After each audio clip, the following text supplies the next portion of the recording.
Hello, everyone. I am Heather from Magnificent Mamas. We're joined today by my assistant, Josefina. Hey, everyone. How you doing? All right. We are here today with an amazing author. I'm going to let her introduce herself now. Hi, everyone. My name is Shari Lyn Anderson, and I am the author of the book And Sadie's Letters of Hope and Healing. I'll give you a little bit of background about myself and how I decided to start to put this book together and write it. I started this project when I found these letters that were written to my mother in 1941 to 1942. And the letters are, the book is a compilation of letters and poems that my mother's aunt started writing to my mom when my mom was hospitalized at 10 years old with polio, paralyzed from the waist down.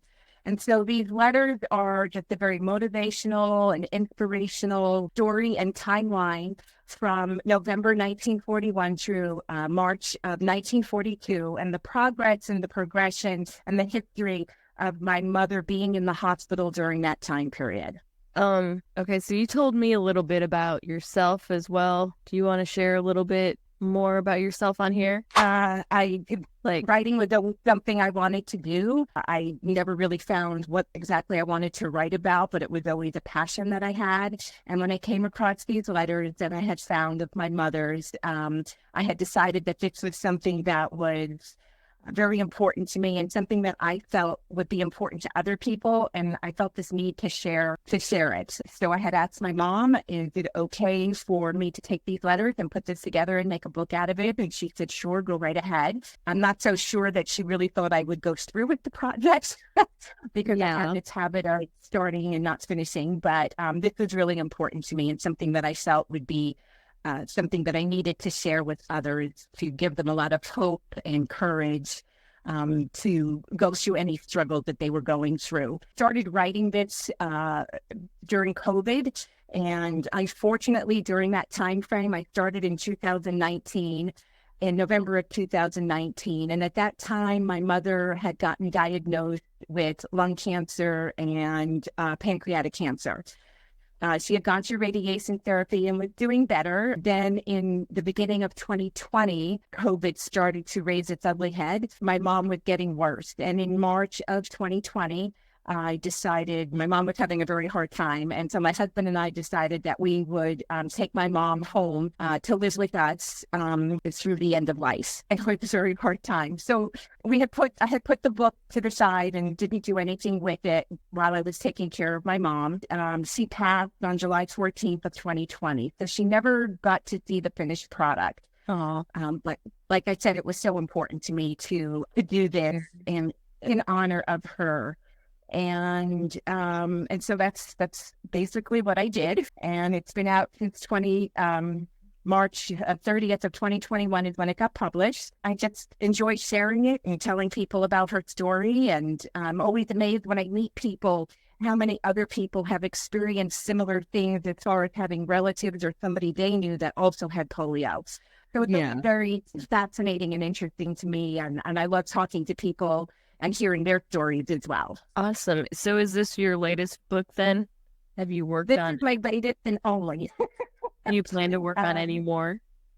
I am. I'm thinking about writing a memoir, and I kind of started it, but I'm just going to leave it at that right now. I would love to be able to share one of the letters, and I would like to. Yes, please do. I would like to read the first letter, which was written November 13th, 1941.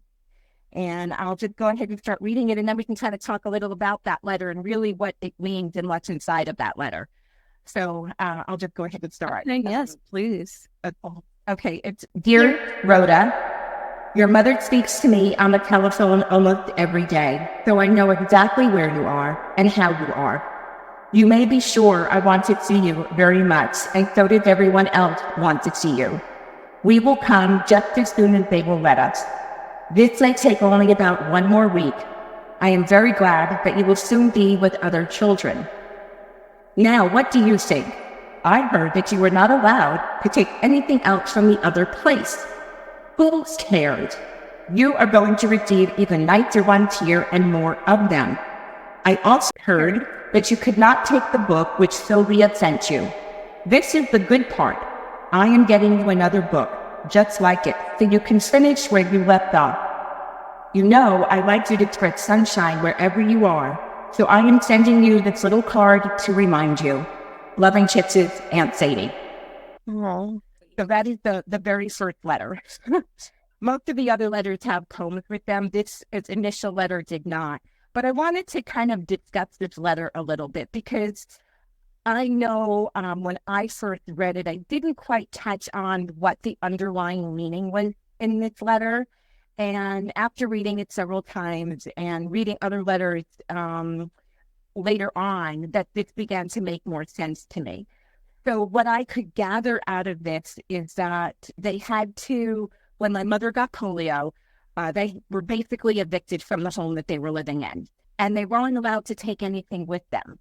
And so they had to start anew. So my grandparents not only had to deal with my mother's illness and not knowing what was going to happen, whether she'd ever walk again, whether she might need braces on her legs, be wheelchair bound, didn't know what was going to happen through recovery and how much she would recover. And then on top of that, now they had to find a new place to live. Like I said, I'm not sure if my readers who have read this have really got the gist of the underlying meaning in this letter.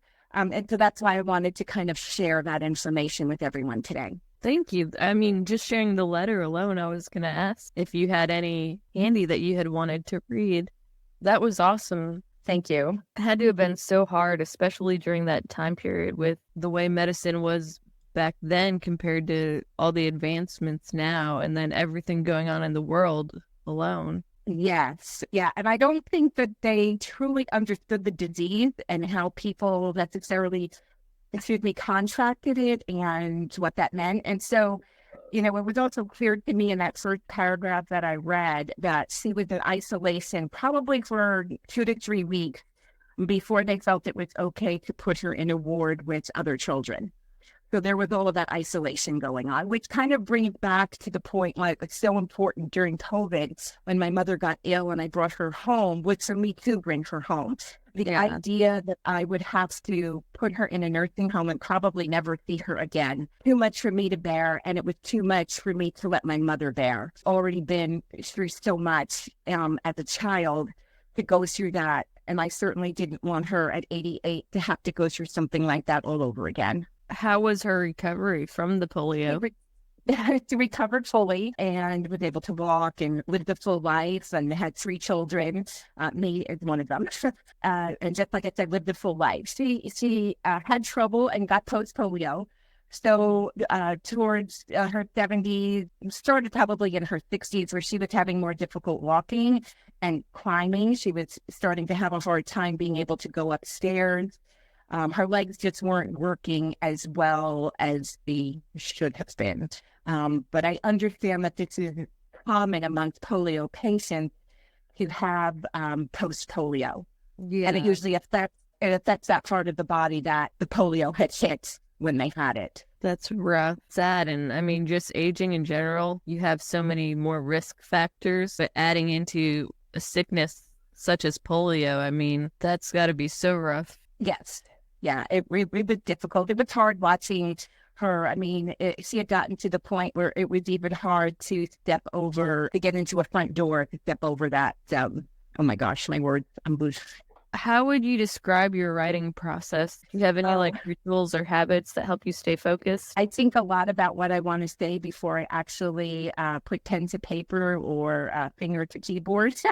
Before I actually put things down. So I go through stuff a lot in my head, and I go over it over and over and over again, thinking to myself, oh my gosh, I am doing what she had always wanted to do but never did.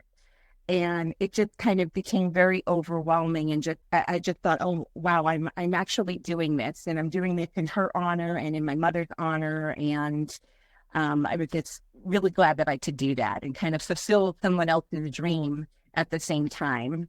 It's an amazing thing to do. Oh, thank you. You're welcome. Does Josefina have any questions, or is there anything? I was just really gonna say that I kind of understand the struggle with trying to figure out whether or not to take care of a person at home or if to put them into a long-term care facility, because actually my husband, his first wife, passed away from cancer. He was actually taking care of her at home for 5 years before she finally ended up passing. And it was a struggle for him. Like, I even get the sniffles and he is like panicking. Hearing from his side of things on how he dealt with it and how he came to the decisions and, you know, all of those things. It's tough. It takes a lot out of you as a writer to put things into words and to put down on the paper, or even that you're copying down onto another piece of paper or onto like into a keyboard, or what that you're I don't even know what the word is, reenacting. No, that's not the right word. You know what I mean? Like, you're bringing these people back to life in your work. Reliving it. You're reliving the experience through the letter. And absolutely, definitely. It's just, I love how the letters were done. And she literally wrote just about every single day, and which is amazing. And I also want to say that on every letter, there is a different salutation. How she came up with a different salutation for over 100 letters of home, to me, is miraculous and amazing in itself. But you definitely relived the story and what she went through, and how, you know, her rehab, and how she was able to turn over for the first time on her own, and that she will be able to do this, and that it's okay to go in the water, and that you need to do these exercises, and everything in the letters that my aunt wrote are all very motivating and encouraging and supportive and loving. And it just really, you know, it's, in one sense it's sad, and in the other sense it's joyful. And it's just, you know, so nice to see somebody, you know, be so loving and supportive through these letters. I have a lot of people who have said, I wished I had an aunt like that. And I have to chuckle, because I wished I had an aunt like that myself. Your aunt is my great aunt, and she passed away before I was born. She passed away from lung cancer. They had thought she had TB and was diagnosed incorrectly, and it ended up that she had lung cancer and passed away from that. And that was in September 23rd, 1954, is when my aunt passed away. She married Lincoln Lyons and never had children. And I was born 8 months later, and my mother named me after her.